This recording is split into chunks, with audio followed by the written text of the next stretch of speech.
Before doctors even harvest or collect a single egg, they're looking at something called a follicle count. For those of you who don't know me, my name is Andrew, and I'm one half of Two Dads, One Journey, where me and my husband David are documenting our journey to becoming parents to our beautiful son Mateo.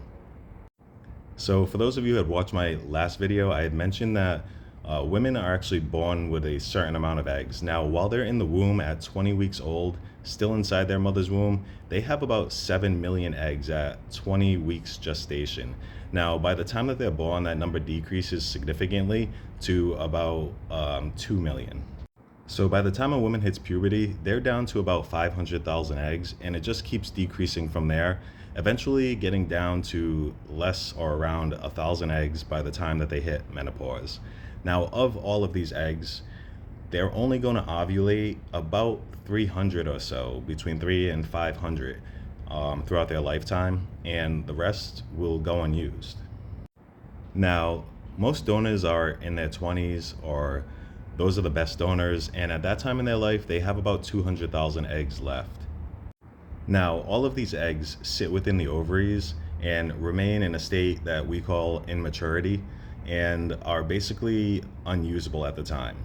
What it takes is a hormonal trigger in order for these eggs to mature, and once an egg matures, it goes into a follicle, which is kind of a bulge on the ovary that will eventually break open, releasing the egg to flow down into the fallopian tube.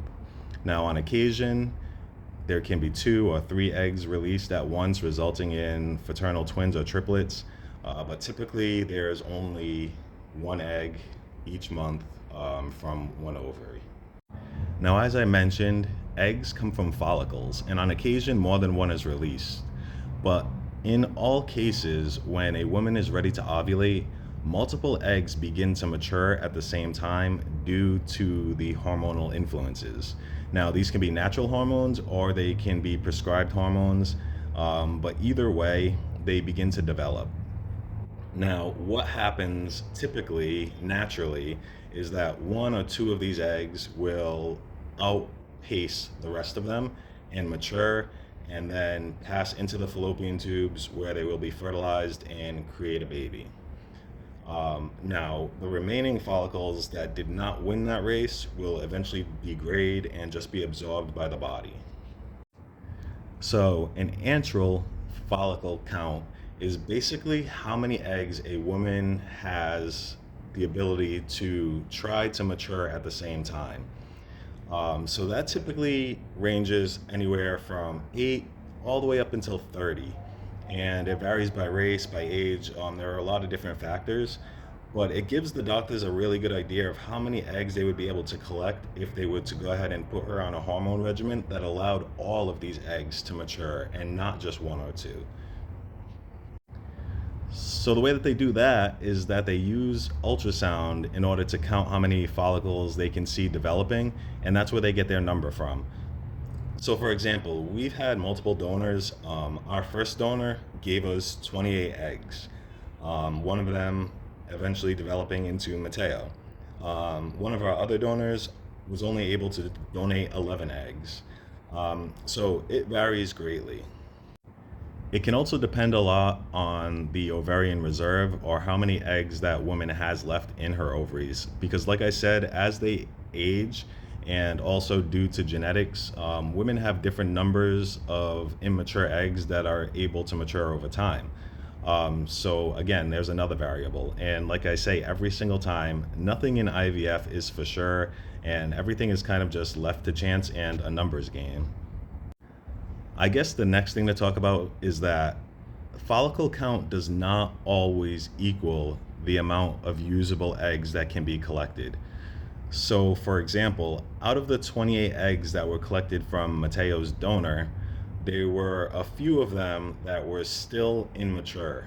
So those were not usable, and we ended up with a few less, but 28 was still a really good number, and many of them were fully mature. The other thing I'd like to add to this is that just because you find a donor that has a high number of follicles, and even if she is able to produce a high number of mature eggs, that doesn't necessarily mean that you're going to end up with a high number of embryos.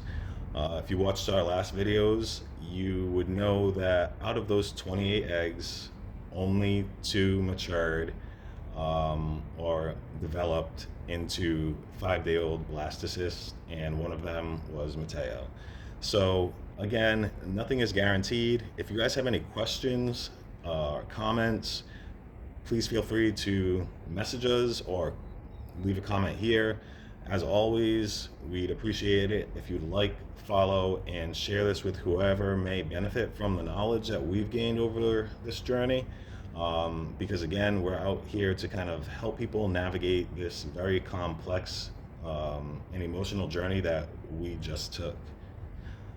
So for now, I wish you the best, and we'll talk soon.